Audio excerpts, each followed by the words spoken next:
Bonsoir, heureux de vous retrouver pour ce numéro d'Afro Night consacré à l'une des bassistes émérites de cette planète. Elle répond au nom de Manu Gallo. Elle sera sur la scène déjà la semaine prochaine, mardi prochain, le 16 exactement, pour pouvoir défendre un projet qui compte beaucoup pour elle. Comment allez-vous? Ça va, ça me fait plaisir. Heureux. Mais moi aussi. Heureux de vous voir. Moi aussi. Vous êtes ça toute fait belle. longtemps. Merci. Je me suis. C'est quoi votre secret? La musique, la bonne humeur, comme vous. Comme vous avez une bonne humeur. On était en train de rigoler juste avant que l'émission ne démarre. La bonne humeur et puis la passion pour la musique. La passion pour ce qu'on fait. Je pense que c'est le plus important. Vous écoutez de très très vieilles chansons, vous, hein? Oui. Parce Pourquoi? que c'est ça qui m'inspire, on dit la vieille musique, hein? Mais les anciens, pour moi, c'est ça qui m'inspire, parce que je pense qu'ils avaient une fraîcheur qu'on perd. Aujourd'hui, on a beaucoup de machines dans notre musique, et moi, je les utilise aussi. Et c'est cet ensemble-là qui doit nous inviter à vivre. Donc c'est ça. Alizou en Dida veut dire vivons notre vie. Vivons notre vie. Donc j'ai décidé avec cet album de me laisser aller et de dire aussi les choses. Et vous dites les choses aussi bien qu'on a eu envie de vous recevoir. C'est la raison pour laquelle nous vous souhaitons la bienvenue à Afro Night. Merci.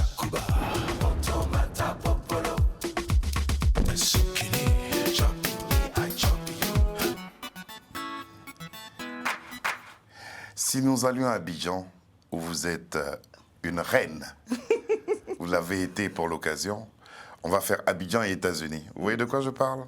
Vous voyez pas? Abeji Groove, non, je ne vois pas. C'est ça. Abeji Groove. Manu Gallo. The more I drink it, the less I feel. Oh, the bigger the headache, the bigger the pill, baby.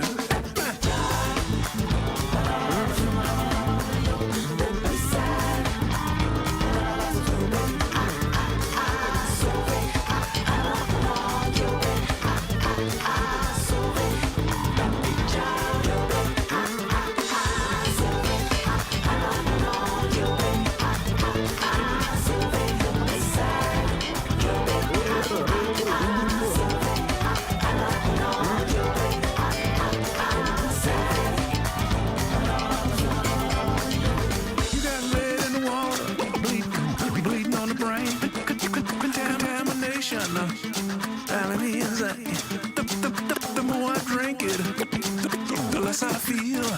Oh, the bigger the headache, the bigger the pill, baby.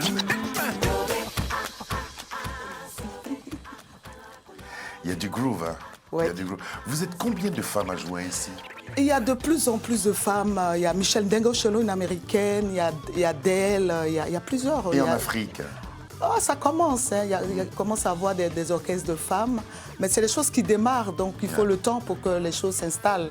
Donc il faut laisser le temps aux femmes de travailler, de s'approprier cet instrument, les instruments, et prendre le temps de travailler ça. C'est un processus qui prend beaucoup de temps, et donc il faut du temps pour arriver. Il faut du temps pour y arriver, justement. Vous, on ne vous considère pas comme une Africaine dans le milieu.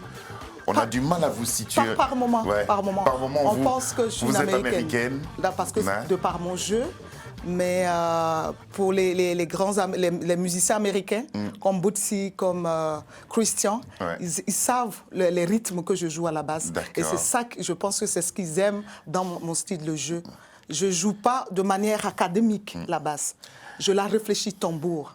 Je suis une joueuse de tam-tam. À ton bras. Justement. C'est avec ça que vous avez débuté. Hein. Voilà. Et donc, je pense la basse comme un atombra. On vous a vu là avec Bootsy Collins. Ça a été quoi les retombées de cette collaboration? Et qu'est-ce que vous en avez gardé? Il a dit une chose. Il m'a dit, Manu, je t'ouvre une porte à toi de rentrer, à toi de sortir. Effectivement, il m'a donné cette opportunité de rentrer aux États-Unis et même en Europe. Et même en Europe où on comprenait peut-être pas trop ma musique, ce que je faisais. Une femme africaine qui fait du funk, de l'afro-groove et tout ça. Et je pense qu'avec Bootsy, ça a ouvert cette porte-là de dire que c'est impossible de voir une Abidjanaise, une fille de Divo, qui arrive et jouer ainsi. Voilà. Jouer ainsi. Ça a commencé par le tam-tam. Toujours. Ensuite, il y a eu la basse. Rappelons succinctement cette histoire qui vous amène à la musique. Mais je pense Parce que vous avez commencé... à l'âge de 8 ans, je suis dans Bébé, quoi. Ouais, je commençais à l'âge de 8 ans. Je me rappelle, Dans vous, Voyage, sur la scène, il a dit, dans bah, attends, Voyage, c'est qu'est-ce qu'elle fait là, cette fille? Quoi. Voyage, ça a été mon école au village que j'ai fait. Et puis ensuite, voilà, il y a eu Marcelin Yassé, mon histoire avec Marcelin Yassé qui m'a donné la voix. C'est votre papa, mon ça. papa, qui m'a dit, Papa artistique. tu as deux choix. Si tu veux être une musicienne, voilà, tu m'écoutes et tu vas arriver là où tu ne t'imagines pas. Et aujourd'hui, il y a des choses qui Et m'arrivent. avec lui, c'était à l'ancienne, hein? Non, c'est à l'ancienne. C'était pas des caresses, non, pas du tout. c'était vraiment la voix qui allait. Je me rappelle, j'ai une anecdote d'ailleurs. Un jour, Valen Guédé est venu nous voir à la Cité des Arts. Ouais, où il habitait, où il avait son studio. Voilà, ouais. Il m'a vu à la basse. Et je crois 6 mois après, Valen Guédé il était à Paris. Il m'a acheté un livre de basse que j'ai jusqu'aujourd'hui. C'est gentil. Donc voilà, c'est vraiment l'histoire de Manu Gallo. Il y a beaucoup de gens qui sont autour et qui m'ont poussé, qui m'ont aidé à croire à mon rêve. Avant de continuer, Manu, la musique, votre passion pour la musique, vous en quelque peu volé votre adolescente. Tout à fait. Votre vie même. Est-ce que vous avez des regrets aujourd'hui? Je pense pas. Peut-être, il y a des choses que je connais pas, donc je ne peux pas dire, voilà. Mais en tout cas, ce que je peux dire, j'étais une enfant star. Et être une enfant star, ça par contre, c'est dangereux. Ouais. Parce que, voilà, après la lumière, on voit plus rien. Et ça, c'est très dur pour se faire une vie. Et moi, j'ai eu la chance, justement, d'être entourée par Marcelin Yassé. Et ce qui a fait que ma direction a été vraiment quadrillée jusqu'à ce que j'arrive là où je suis aujourd'hui. Être une enfant star, ce n'est pas évident. C'est pas évident. Donc, voilà, si c'était à refaire, j'allais me cacher dans un endroit. Et c'était difficile pour vous. Et puis, heureusement, la vie vous a offert de très, très belles rencontres. Tout à fait. Comme celle-là, où vous vous êtes défendu auprès de ce monsieur et sur cette scène. C'était à Toulon. Pendant 2 minutes et 37 secondes, la basse, c'est une chanson de celui qui restera à jamais, je pense, gravé dans votre cœur et aussi dans le nôtre. On regarde.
Quand des références telles que Feu Manu Dibango, avec lequel vous étiez sur cette scène à Jazz à Toulon, reconnaît le talent, ça fait quelque chose. Hein? Ça fait plaisir. Ouais. Ça fait plaisir et d'autant plus que c'est papa qui a cherché à me croiser quand j'étais à Bruxelles. Donc ça fait énormément plaisir. Il était à la fois un père, un ami, un conseiller. Et franchement, ça a été difficile. Ça a été très difficile parce que j'étais au courant de ce qui se passait. Et ça a été très difficile. Difficile d'admettre sa disparition. Sa disparition. Ouais. Et là, un artiste ne meurt jamais. Donc on sera là pour... Que gardez-vous de votre dernière scène commune? C'est un souvenir, comme je dis, c'est un père. Il a toujours vu ce que je voulais faire. Il a toujours vu que je voulais être une musicienne. Il a vu que je voulais avoir mon orchestre. Donc, il me donnait des conseils en me disant, voilà, si tu as envie de faire ça, voilà la route que tu dois prendre. Et non, son rire éclatant, c'est des bons souvenirs que je garde. Et puis, vous avez gardé une très bonne relation avec son équipe. On salue Claire qui vous Dubois, accompagne ici. Qui est mon manager aussi aujourd'hui. Thierry, qui ont dit bonjour aussi. Tout à fait. On va maintenant vous retrouver sur le son d'une autre grande figure de la musique africaine, à savoir Ernesto Djé. Sur ce titre-là, justement, Djé, vous l'avez baptisé.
Manu Gallo, merci beaucoup pour cette reprise d'une chanson culte d'Ernesto Gigi.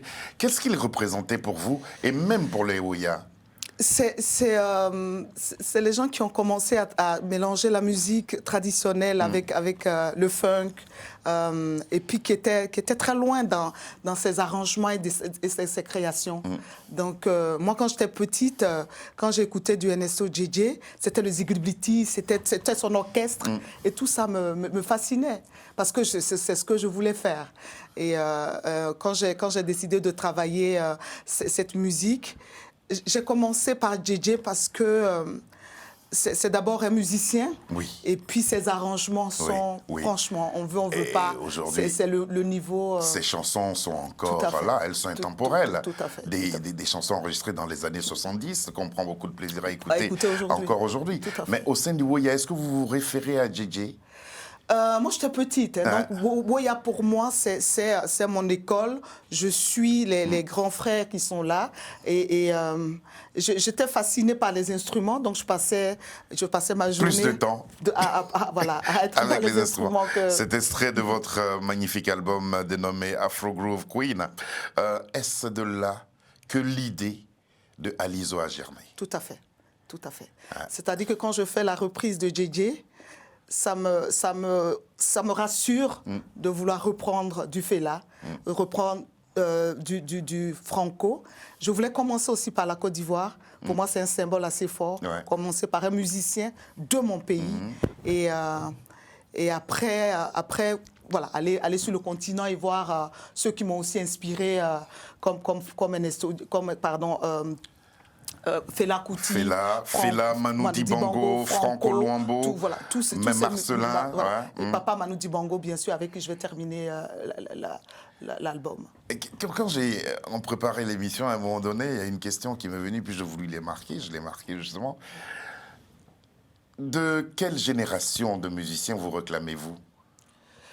Moi, quand je commence à écouter ou entendre la musique, je suis à Divo, je suis avec Woya. Mes influences sont mes grands frères. Ce sont Marino, César, Billy, Marcelin Yassé. Et Marcelin Yassé, harmoniquement, c'était lui qui était le plus fort. Donc, il jouait la guitare, la basse, la batterie, il jouait le sax, la flûte et tout ça. Moi, c'était d'abord mon idole. C'est après, quand je viens ici, que j'écoute et je vois les Jaco Pastorius, les Marcus Miller. Aujourd'hui, vous situez où, justement, dans cette génération-là d'artistes? Je me situe pas. Voilà, j'aime. Vous naviguez. Voilà, je navigue parce qu'il y a des morceaux anciens que j'aime. J'aime beaucoup tout ce qui est underground. Et puis, je sais que je suis dans une nouvelle technologie aujourd'hui dans la musique. Il faut s'ouvrir. Donc, non, je me situe pas. Je me laisse aller avec le vent. Et c'est cette ouverture-là qui fait de vous ce que vous êtes. Et avec cette reprise de Lady, vous nous avez fait un grand bien. Merci. Lady, à la base, c'est signé Fela Ramson Kuti. Et là, c'est repris par Manu Gallo. Écoutez et laissez-vous aller.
Manu Gallo, vous ne vous contentez pas seulement de reprendre la chanson, vous la réinventez. Si, c'est ce qui m'intéresse aussi parce que Pur c'est afrobeat. pur À un moment afrobeat. donné, on sent du jazz. Il faut casser l'afrobeat, c'est un sacrilège. Non, il faut pas, on justement. Casse pas l'afrobeat. On n'oserait pas. On n'oserait pas. Oui, moi j'ai osé parce que voilà, c'est cette liberté-là. À partir du moment où j'ai eu l'accord des ayants droit pour travailler ce morceau, et voilà, je pouvais réarranger tout en respectant l'œuvre de l'artiste.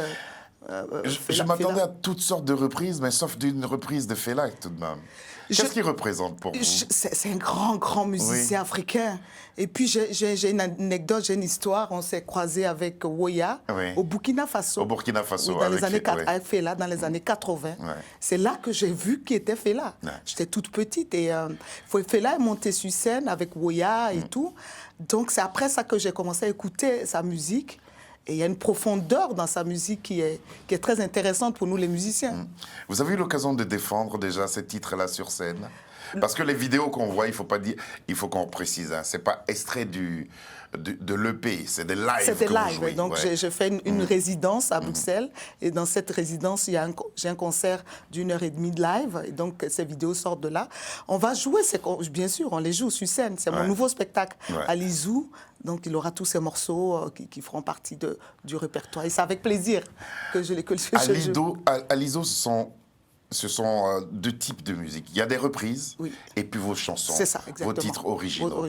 Mais pour ces titres, vous avez fait appel à des amis, à des frères à vous, des grands bassistes, des références. Christian McBride, qui va jouer avec vous, ainsi que Étienne Mbappé. Ce sont vos deux grands frères. Oui, tout à fait. Et c'est un honneur de travailler avec tous ces grands musiciens. Parce que quand je les voyais jouer, j'étais comme ça. Et aujourd'hui, d'être sur ce même album, c'est vraiment un plaisir pour moi. Quand vous les avez approchés, qu'est-ce que vous leur avez dit? Christian, on s'est eu sur Insta. C'est sur Insta qu'on a commencé pendant le confinement en 2020. Bootsy a compté beaucoup pour... Voilà, Bootsy. Donc, j'ai dit à Bootsy, je suis en connexion avec Christian. Il me dit que c'est la famille américaine, une Afro-Groove Queen. Donc, il n'y a pas de souci. Je vais lui envoyer un petit mot et... Étienne, on se croise chaque fois dans Warwick Base Camp en Allemagne. Et puis bien sûr, moi j'écoutais les basses d'Étienne, je suis grand bassiste. Et donc c'est vraiment un plaisir pour moi de travailler avec tous ces grands musiciens. C'est un album qui promet, il sera disponible quand? Avant l'été prochain. Avant l'été prochain. On dit quoi, 2022? 2022, voilà, avant l'été. À présent, voici une lettre particulière, c'est celle à Marcellin Yassé, sur un son du grand Franco Luambo, Mario, titre culte.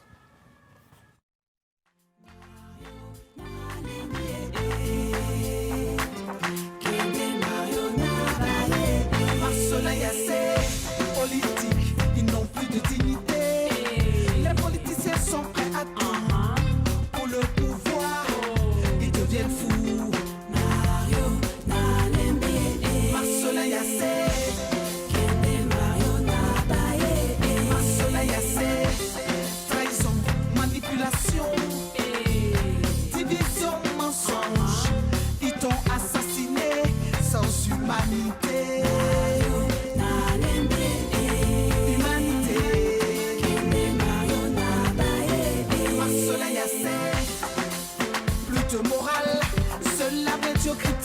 Marche, plus de profondeur que du superficiel.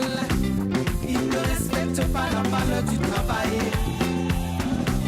Ils ne respectent pas la dignité du travail. Voleurs, médiocres, assassins, bande d'incompétents. Votre passage sur terre sera insignifiant. Vous allez partir avec votre haine et votre division.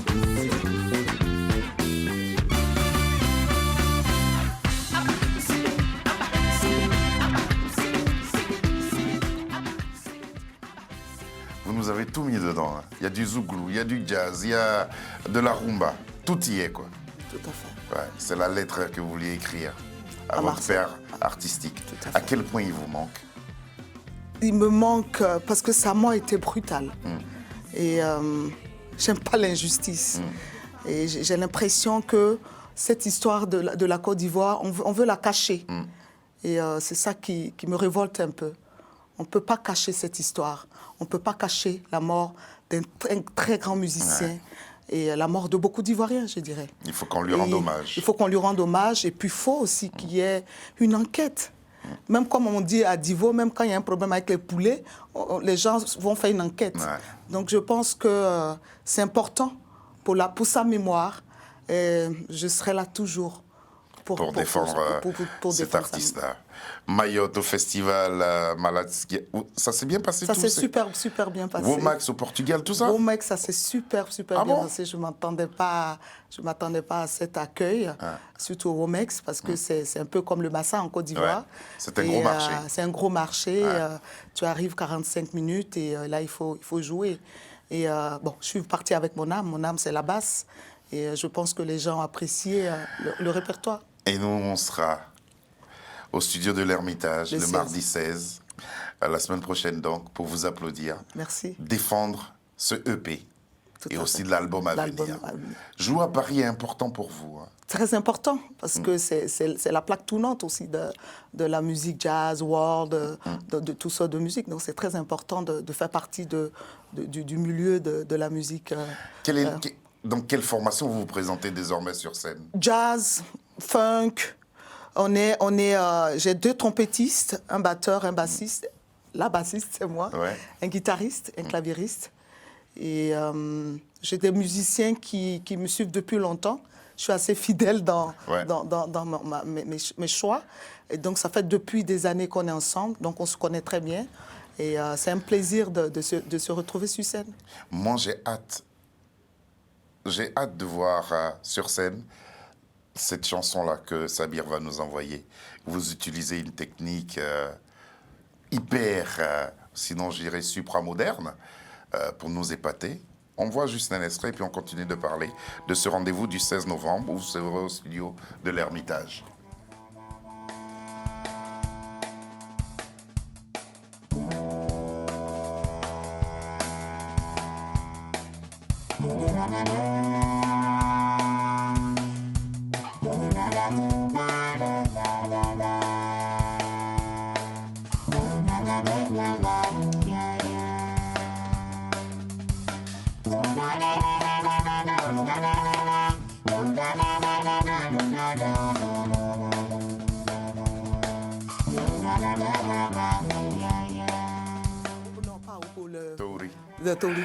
Voilà. C'est quoi la technique? C'est un vocodeur et tu joues tout ce que tu joues à la base, tu le chantes. Et moi, ce que je voulais, quand je joue ça, je pense au nord de la Côte d'Ivoire. Ça rappelle la harpe africaine, ça. Là, de bouche, où on jouait, voilà, la caisse de résonance est dans la bouche. Voilà.